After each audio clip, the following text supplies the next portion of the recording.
Hello and welcome back to the channel. Now if you've seen the last video, you would have seen we got the suspension leg all complete on this Golf. Salvage auctions can be a great option when looking for a cheap car. However, buying a car sight unseen can be a daunting experience.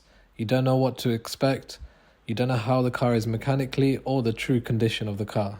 I was the lucky bidder that won this Volkswagen Golf Mark 7. It's a 2015 manual 1.4 TSI engine. I won this at a salvage auction website called Copart. The car was delivered to me on a recovery truck from Scotland. The car started fine, which was a good start.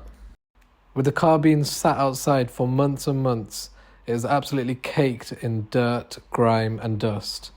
And not to mention, it smelt like shit. Since the car wouldn't drive, the first thing to do was replace the damaged suspension. That meant the car's mobile and we can get working on the bodywork. Now if you missed that one, please go back in the channel and check that video out. Now on this video, the plan is to get that door and wing replaced so that it's ready to go off to the body shop. So let's start off by getting the car jacked up onto axle stands and get that wing replaced.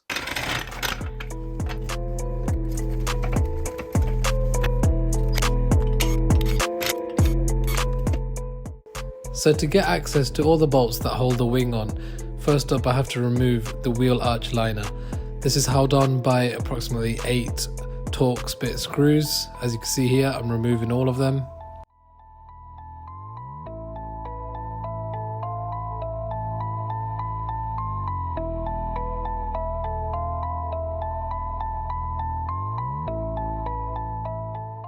Once they're removed, I can go ahead and pull the wheel arch liner down. Next up, I can start removing all the bolts that hold the wing to the car, starting with these two under the bonnet. There's a hidden bolt here underneath the windscreen trim.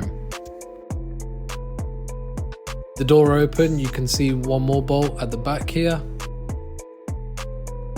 And then removing this sound insulation, we can see 2 more 10mm bolts.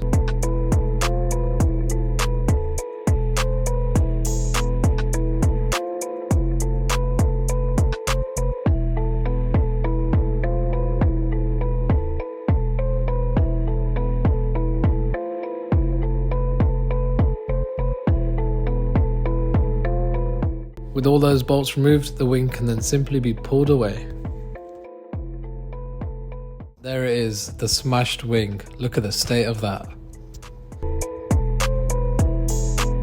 With the wing off, we can see there's no damage behind, and that's why this car would have been categorized as a category N and not a category S. Back on goes the new wing. This one's unfortunately grey, but it'll be painted later anyway.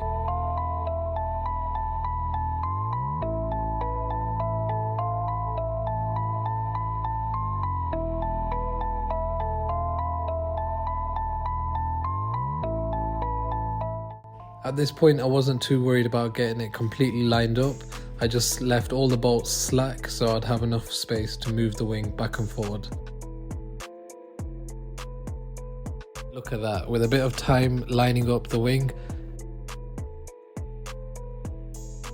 That I would call OEM spec. Next up, it's time to remove the door. Firstly, I'm removing this strap that holds the door in place. It stops the door flying out every time you open the door.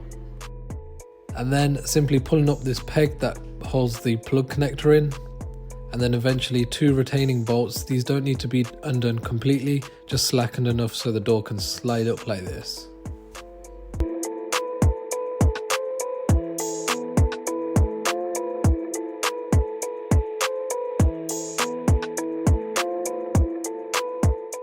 Now I know you're probably wondering, why am I replacing this door rather than repairing it? And I'll explain that in the next episode when we do a complete price breakdown.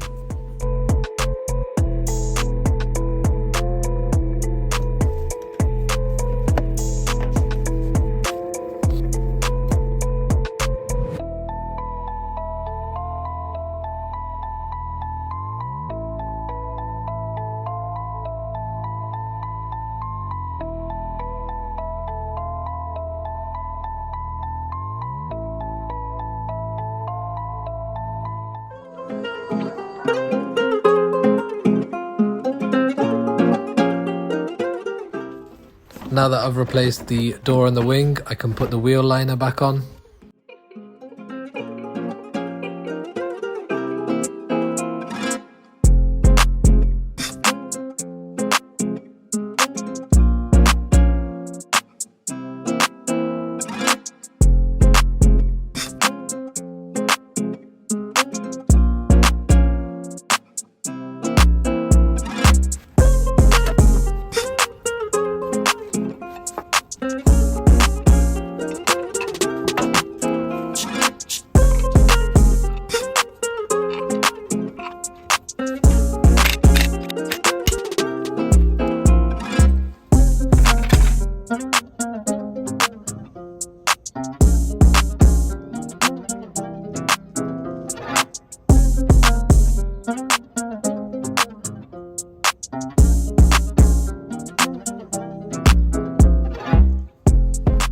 Before I could go to the body shop, I had to stop at the MOT station.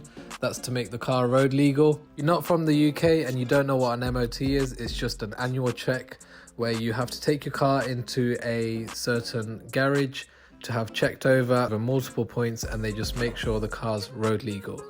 Of course, it flew through the MOT, so next stop was the body shop, ready for paint. Join me next week when we pick the car up, check the paint job out, and go for that first test drive.